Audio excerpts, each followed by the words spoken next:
Welcome to CBR news. Kakinada జిల్లా కిర్లంపూడి అధిక వర్షాలతో ఏలూరు నది పూర్తిగా నిండిపోవడంతో అధికారులు 10,000 నుండి 20,000 క్యూసెక్కుల నీటిని దిగువ ప్రాంతాలకు విడుదల చేయడంతో ఏలేరు పరివాహక ప్రాంతాలన్నీ కూడా జల దిగ్బంధంలో చిక్కుకున్నాయి. విషయం తెలుసుకున్న కాకినాడ జిల్లా తెలుగుదేశం పార్టీ అధ్యక్షులు జ్యోతుల నవీన్ తామరడ రామచంద్రాపురం, వీరవరం, రాజుపాలెం, ముక్కొల్లు, గెద్దెనపల్లి, భూపాలపట్నం, ఎస్ తిమ్మాపురం, శృంగరాయనిపాలెం తదితర గ్రామాల్లో పర్యటించి ప్రజలందరికీ ధైర్యం చెప్పారు.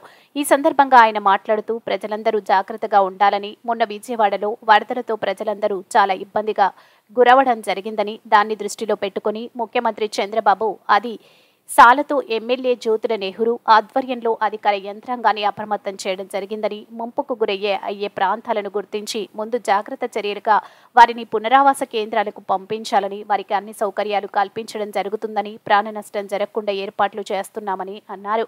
ఈ కార్యక్రమంలో తోట నవీన్, కోర్పు సాయి తేజ, తోట గాంధీ, అనుకుల శ్రీకాంత్, వీరంరెడ్డి కాశీబాబు, తూము కుమార్, నీలం శ్రీను, జ్యోతుల రాంబాబు, గంధం ఈశ్వరరావు, గోడే దొరబాబు, గుడెబాల, కరణం బోరయ్య, బొజ్జపు శ్రీను, పట్టు చంటిబాబు తదితరులు పాల్గొన్నారు.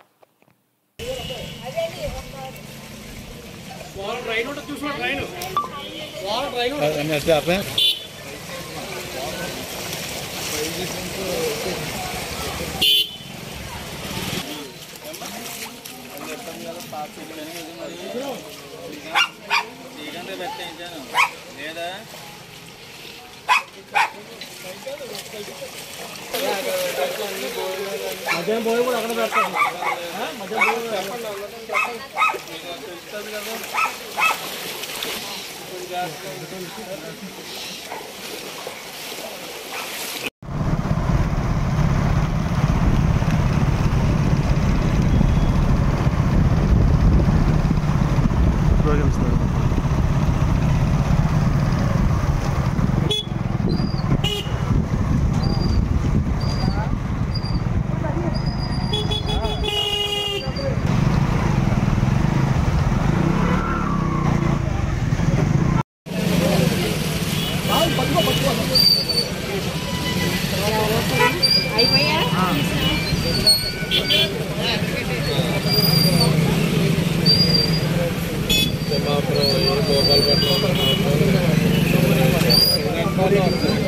మూడింటికంటే కాసుబాబు గారు దేవుళ్ళు ఆవులు దాంట్లో అరేంజ్ చేస్తాను.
भैया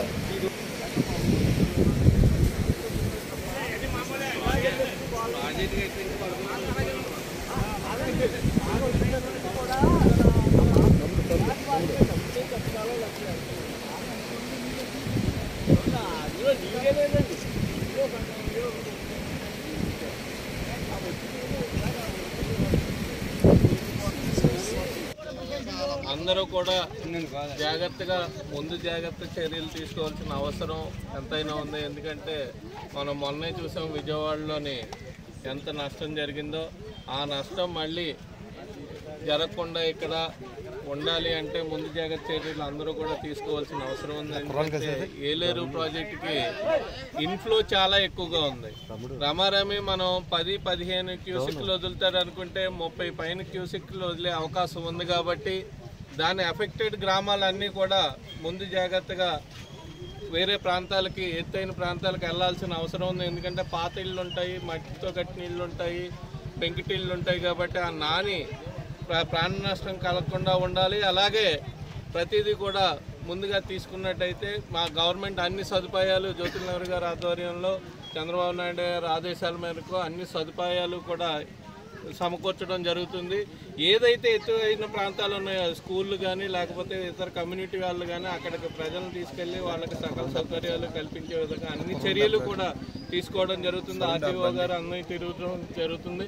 అలాగే కలెక్టర్ గారు కూడా రావడం జరుగుతుంది. కాబట్టి మనం అందరూ కూడా జాగ్రత్త వహించి మన నాయకులందరూ కూడా వాళ్ళకి మెసేజ్ పాస్ చేసి వాళ్ళని ముందుగా తీసుకెళ్లాల్సిన అవసరం ఉంది. కాబట్టి అందరూ జాగ్రత్తగా ఉండాల్సిందిగా కోరుకుంటూ సెలవు తీసుకున్నాం. Thank you.